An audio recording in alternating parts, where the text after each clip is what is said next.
তোমাদের সুরতে মনে হচ্ছে তোমরা ইরাকের মানুষ নয়, তোমরা কোন আমার প্যারা নবীর কোন অওলাদ নাকি? উম্মত, আমি নবীকে খুব ভালোবাসি। আজ আমি ভাগ্যবান, নবীর অওলাদকে পেয়েছি। খেদমত করার সুযোগ পাইলাম, অন্তত কিছু পানি পান করার সুযোগ পাইলাম। কাল কিয়ামতের দিন আমার নেজাতের এটা ওসিলা হবে। এই ওসিলায় নিশ্চয় আমার নবী আমার জন্য সুপারিশ করবে। আশা ছিল এই দুই ছেলেকে গোসল করাইলেন এবং সুরমা চোখে দিলেন, আতর গোলাপ দিলেন, চুল আশ্রয় দিলেন, এমন সুন্দর লাগতেছে। তখন সাজসজ্জা করার পর ওই মহিলা যখন ছেলের দিকে দেখলো, মনে হচ্ছে দুই চাঁদের টুকরা তাদের ঘরে উদয় হয়েছে। খোদাউন্দ কুদ্দুস রব্বুল আলামিন একই ব্যাপার নিশ্চয় বিশ্বের মুসলমানকে শিক্ষা দেওয়ার জন্য আল্লাহ তাআলা একটা ঘটনা করলেন যে, আমার বান্দারা, নবীর উম্মতরা, তোমরা মনে রাখো, তোমাদের অন্তরে যে ঈমান আছে, তোমাদের অন্তরে যে ঈমান আছে, এই ঈমানের মূল্য আল্লাহর জগতের মধ্যে আওলাদের রাসূলের জীবনের চাইতে আরো বেশি দামি। আলে রাসূলের চাইতে তোমাদের ঈমানের মূল্য, আকীদা মূল্য অনেক কি বেশি। এই জন্য এত বড় একটা ঘটনা আল্লাহ করাইলেন এবং তকদিরের কলম দ্বারা লিখেছিলেন। প্রথমে হযরত গ্রামী এই দুই ছেলে, সন্ধ্যা হয়ে গেছে, পানাহার করানোর পর এক কামরার ভিতরে দুই ছেলেকে ঘুমানোর ব্যবস্থা করলেন। ওই মহিলা চিন্তা করতেছেন, হাইরে, আমার স্বামীর অবস্থা তো জানি না, সে কোন দলের মানুষ, কিন্তু এই দুই ছেলে তো আমার হাতে আমানত। আল্লাহ, এই দুই ছেলে সকাল পর্যন্ত যদি আমি এই দুই ছেলেকে হেফাজত রাখতে পারি, সকাল হলে আল্লাহ আমি কোনো ব্যবস্থা করব। খোদাউন্দ কুদ্দুস এই এক রাত্রির জন্য আমাকে এই দুই ছেলেকে হেফাজত করার তৌফিক দান করো আল্লাহ। কার স্বামীর আকীদা কি, সে কোন দলের মানুষ জানে না। নিশরাত্রিতে ওই মেয়ের স্বামী ঘরে আসলো, তার নাম হারেস জালেম। ঘরে আসার পর স্ত্রী জিজ্ঞাসা করলো, হ্যাঁ, তোমার মুখ কালো কেন, তুমি এত হয়রান পেরেশান কেন? বলে, হযরত মুসলিমের দুই ছেলেকে পাচ্ছি না, এই দুই ছেলেকে যদি শহীদ করে মাতা উবাইদুল্লাহর দরবারে নিতে পারে, লক্ষ লক্ষ টাকা পাবো, অনেক পুরস্কার পাবো। সারাদিন আমি ঘুরাঘুরি করতেছি। স্ত্রী তখন মনে মনে কান্দে, রব্বানাস, আমি তো এতদিন বুঝতেই পারি নাই আমার স্বামী যে আওলাদ রাসূলের শত্রু। হায়রে, এখন তো যে দুই ছেলেকে আমি আশ্রয় দিয়েছি আমার করে, আল্লাহর কাছে কাঁদতেছে, সরকার দো আলমের দরবারে ফরিয়াদ করতে, ইয়া রাসূলুল্লাহ, হুজুর, আমার স্বামী সম্পর্কে আমার এরম ছিল না, আমি আপনার দুই সন্তানকে আমি আশ্রয় দিয়েছি।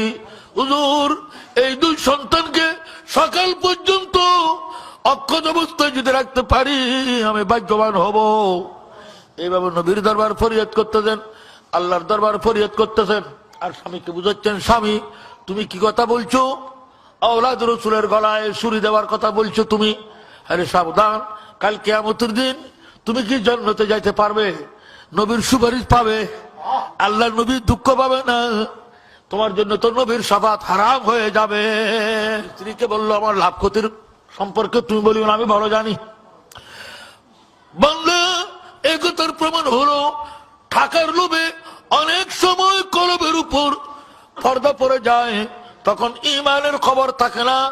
দুনিয়ার লোভে তখন মানুষ ঈমান থেকে মাহরুম করে দে, ঈমান থেকেও বঞ্চিত করে দে।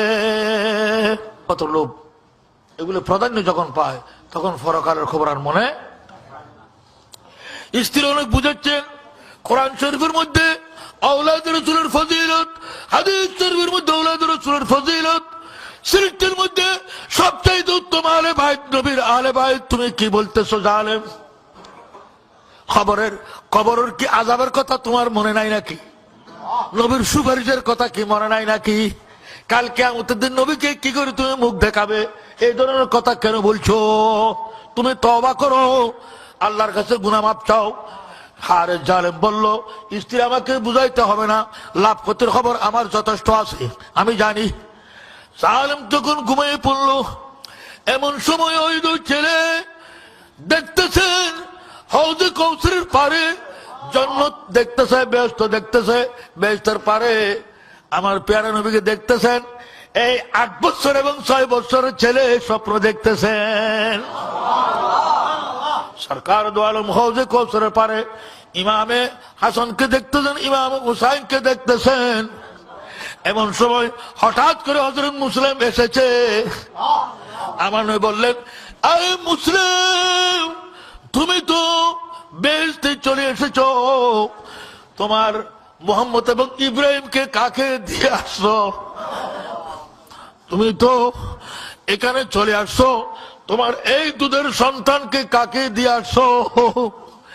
এই কথা বলার সাথে সাথে হযরত মুসলিম উত্তর দিলেন, ইয়া রাসূলুল্লাহ, আমি যেভাবে শাহাদাতের সময় আপনার নূরানি শরবত পান করেছি, আমার দু ছেলে কিছুক্ষণের মেহমান, তারাও এই বেহেশতে আসতেছে, আপনার সাথে দেখা করবে, আমার সাথে দেখা করবে, আমার দুই সন্তানও আসতেছে। জোরে জোরে বলুন সুবহানাল্লাহ। মুসলিমকে দেখলেন, হঠাৎ করে ছোট্ট ভাই ইব্রাহিম চিৎকার দিয়ে উঠলেন ঘুমের মধ্যে, ভাইজান আব্বাকে দেখতেছি, আব্বা আসতেছে, রহমতুল্লাহ আলামিনকে দেখতেছি, চাচা হুসাইনকে দেখতেছি, সবাই আসতেছে আমাদেরকে নেওয়ার জন্য। উঠো উঠো, ঘুম থেকে উঠো, জোরে জোরে বলেন সুবহানাল্লাহ। ছোট্ট ভাই যখন চিৎকার দিলেন, বড় ভাইয়ের ঘুম ভেঙে গেল। এমন সময় দুবে চেতন হয়ে একজন আরেকজনকে জড়াই ধরে আস্তে আস্তে কাঁদতেছে, কাঁদতে কাঁদতে তার বুক বেসে যাচ্ছে। শব্দ শুনে হারেসের ঘুম ভেঙে গেছে, বলল স্ত্রীকে, আমার পাশের কামরায় আমি শুনলাম মানুষের শব্দ। স্ত্রী বলল, না না না, পাশের ঘরের কোন ছেলে এটা হয়তো আওয়াজ করছে, পাশের কামরার মধ্যে কেউ নাই। বলে না, আমি শুনেছি। বলে না, অন্য ঘরের শব্দ, অন্য ঘরের ছেলে বলছে, আমাদের পাশের ঘরে কেউ নাই। এই ফারসা জাহেদা আবেদা আশেকা, আহলে বাইতের আশেকা মহিলা তখন অন্তর অন্তর কাঁদতেছে, আল্লাহ আমি তো রক্ষা করতে পারলাম না, নবীর ওই ওলাদকে আমি রক্ষা করতে পারলাম না, ইয়া রাসূলুল্লাহ আমি অনেক কষ্ট করেছি, তারপরও এই জালেমের হাত থেকে রক্ষা করতে পারলাম না। মনে মনে কাঁদতেছে। আর জালেম বলল, আমি দরজা খোলো, তালা খোলো। স্ত্রী বলল, আমি খুলবো না তালা। কি দরজা ভেঙে ফেললো, দেখলাম দুই ছেলে এক ভাই আরেক ভাইকে ধরে আছে।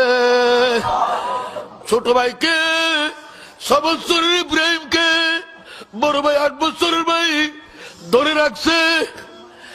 আর জালেম কামরায় ঢুকে ওই দুই ছেলে কেমন মারতে শুরু করলো। নবী করিমের বংশধর নূরানি সন্তান নবীর, এই নূরের সন্তানকে এইভাবে মারা আরম্ভ করেছে। দুই ছেলে কিছু বুঝতেছে না। এখন 8 বছর 6 বছর তারা কাঁদতে কাঁদতে বলতো, আমরা কোনো তো দোষ করি নাই, কেন মারতেছ? আমরা দুঃখ পাচ্ছি, বেঁচে পাচ্ছি, সারাদিন হাঁটতে হাঁটতে রাত বেড়াতে আমাদের পাও ফুলে গেছে, আমাদেরকে আঘাত করিও না। মারতে মারতে এইভাবে মারতেছে, মুখ ফুলে গেছে, সমস্ত শরীর জর্জরিত হয়ে গেছে। দুই বাচ্চার চুল ধরে এইভাবে টানতেছে।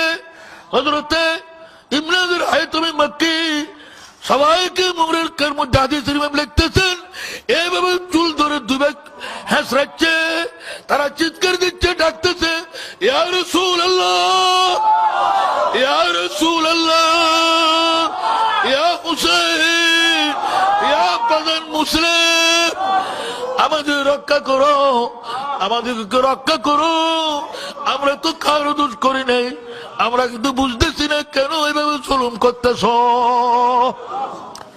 সেখান থেকে বের করে নিয়ে যাচ্ছে ওই ফোরাত নদীর দিকে।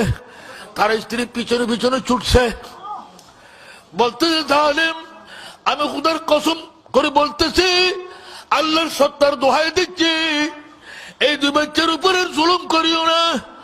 তুমি যত মারতে আঘাত করতেছ, আমার প্রিয় নবী কাঁদতেছে রওজা শরীফে, আমার নবী দুঃখ পাচ্ছে।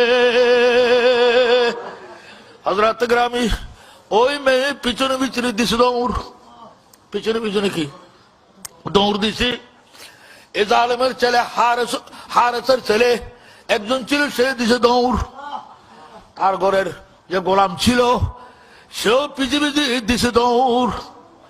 দুজনকে চুল ধরে টানতে টানতে খোলা তরবারি হাতে নিয়েছে। তরবারি দেখে দু ছেলের প্রাণ চলে গেছে ভয়ে। কোরআন নদীর পারে আনার পর বলল, সে চিন্তা করলো ওবায়দুল্লাহ যাদের নির্দেশ ছিল জীবিত ওই ছেলেকে রাজধানীতে পৌঁছাই দেওয়া। এখন সে দেখতেছে, সে জালেম মনে করতে আমি জীবিত নিতে পারবো না, রাস্তার মধ্যে হয়তো অন্যকে আমার থেকে কেড়ে নি, হয়তো তারা আবার নিয়ে যাবে, পুরস্কার তারা পাবে, হ্যাঁ আমি পুরস্কার শূন্য হয়ে যাব। তো বেহতর হবে এই দুই ছেলেকে জবাই করে যদি মাথা নিতে পারি। হায় হায় হায় হায়, 8 বছর 6 বছর হয়েছিল। আহা, হযরত গ্রামী যখন তরবারি বের করেছে, তার স্ত্রী গিয়ে কোমরে ধরছে। জালেম, আমি খোদার কসম করে বলতেছি, আমি তোমার অর্ধাঙ্গিনী স্ত্রী, যতক্ষণ আমার দেহের মধ্যে জান থাকবে এই দুই ছেলেকে কতল করতে তুমি পারবে না, আগে আমাকে কতল করে দাও। এই জালেমের অন্তরে এখন দ্বীন ইমান ইসলাম কিছু নাই। শয়তান তার কাঁধের উপর এখন আরোহণ করছে, সে এখন জাহান্নাম ছাড়া কিছু দেখতেছে না। এই কথা বলার সাথে সাথে ওই তরবারি দিয়ে স্ত্রী কেমন জোরে কম মারলো, স্ত্রীর মাথা শরীর থেকে দ্বিগুণ্ডিত হয়ে দরফর দরফর করতেছে, প্রাণ চলে যাচ্ছে। হযরত মুসলিম নাকিলের পর ওয়াকিয়া কারবালার সিলসিলার মধ্যে হযরত মুসলিমের পর এই হারিসের স্ত্রীর শাহাদত, এ হলো 5ম নম্বরের শাহাদত। হযরত এখন তার ছেলে বলল, আব্বা আমাদের টাকার প্রয়োজন নাই, কালকে কিয়ামতের দিন আমি তো নবীকে মুখ দেখাতে পারবো না।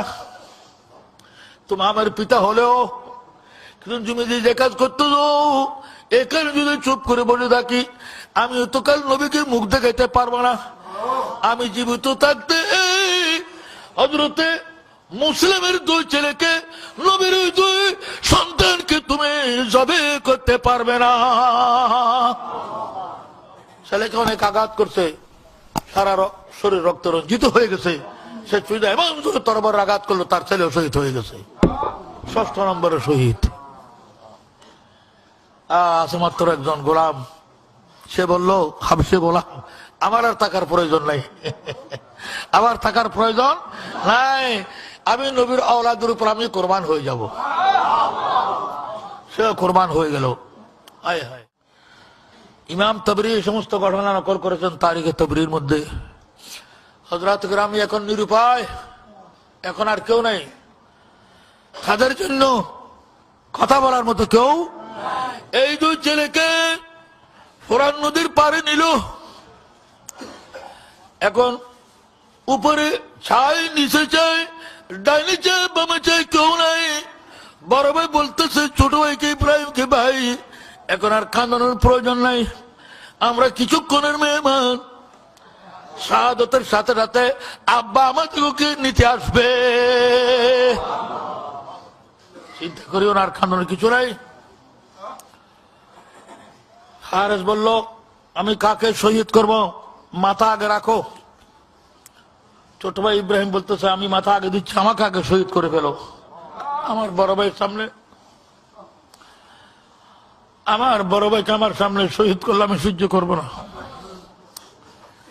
সে মাথা রেখে দিয়েছে, তরবারি ধরেছে। এমন সময় হযরত মুহাম্মদ সে তরবারি ধরে ফেললো, বলল, আমার জানের চাইতে বেশি প্রিয় আমার ছোট ভাই, আমার সামনে তাকে তুমি শহীদ করতে পারবে না, আমাকে প্রথম শহীদ করো, তারপর ভাইকে করবে।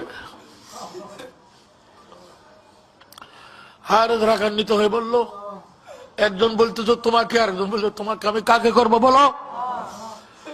বড় ভাই মোহাম্মদ বললেন, হারেস তুমি উভয়কে একজনের সামনে আরেকজনকে শহীদ করতে পারবে না, আমি জানি, আমরা সহ্য করবো না। এক কাজ করো, আমরা দুই ভাই পিঠের উপর হাত দেব, একজনের পিঠের উপর আরেকজন আমরা সিধাই পড়বো, এক তরবারের এক ফুসে দুজনকে শহীদ করব। হযরত গ্রামী